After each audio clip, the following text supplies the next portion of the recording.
Bonjour bien-aimés frères et sœurs, nous bénissons Dieu pour ses bontés renouvelées, sa grâce a changé notre semaine, elle a désorienté les plans malheureux et nous a soutenus dans tous les combats. Que toute la gloire lui revienne et que son nom soit célébré dans toutes les nations au nom du Seigneur Jésus-Christ. Bienvenue dans notre partage quotidien. Ce matin encore, nous allons partager la parole de Dieu. Le thème de notre méditation, une résolution sincère, active ta foi. Dans l'Épître, le chapitre 119, le verset 25 au verset 40, la Bible déclare « Mon âme est attachée à la poussière, rends-moi la vie selon ta parole. Je raconte mes voies et tu m'exauces.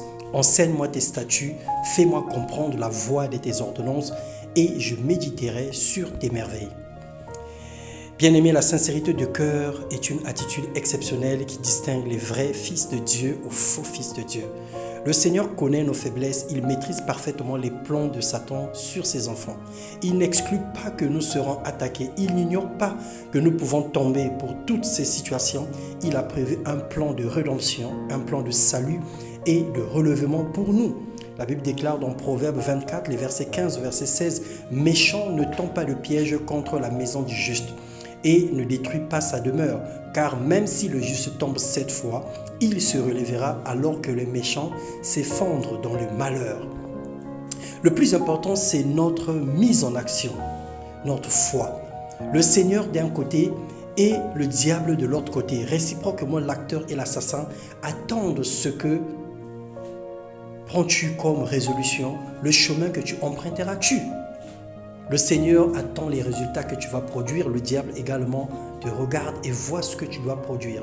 Il est important que tu prennes des résolutions sincères pour changer de direction et marcher en nouveauté de vie. Alors, premièrement, choisis la vie. Choisis la voie de la vérité. Éloigne de toi la voie du mensonge. Deuxièmement, place ses lois sous tes yeux et demande-lui grâce de suivre son chemin. Et au 3, attache-toi à ses préceptes pour avoir de l'intelligence. Et quatrième point, désire pratiquer ses ordonnances et vis dans sa justice.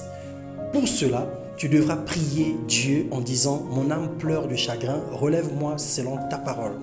Éternel, ne me rends point confus, je cours dans la voie de tes commandements, car tu élargis mon cœur.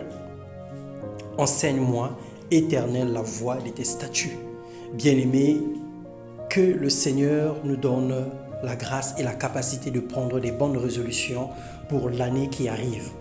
Que Dieu reformule tes résolutions selon ta situation et qu'il te donne la vie dans le nom puissant de Jésus-Christ. Je ne sais pas ce que tu as résolu dans ton cœur pour l'année prochaine. Je ne sais pas ce qui n'a pas marché depuis le début de cette année. Alors tu fais un bilan et tu recommandes ton sort à l'Éternel. Tu recommandes tes nouveaux projets à l'Éternel. La Bible déclare que recommande tes œuvres à l'Éternel et tes projets réussiront. Assurément tu as marché seul. Assurément tu as couru seul. Assurément tu as compté sur tes forces, sur ton intelligence. Maintenant, laisse le Seigneur prendre le contrôle de ta vie. Laisse-lui le relais. Passe-le le témoin.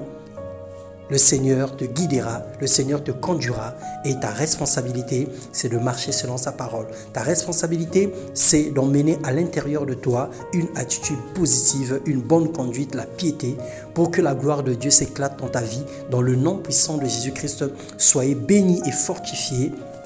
Amen.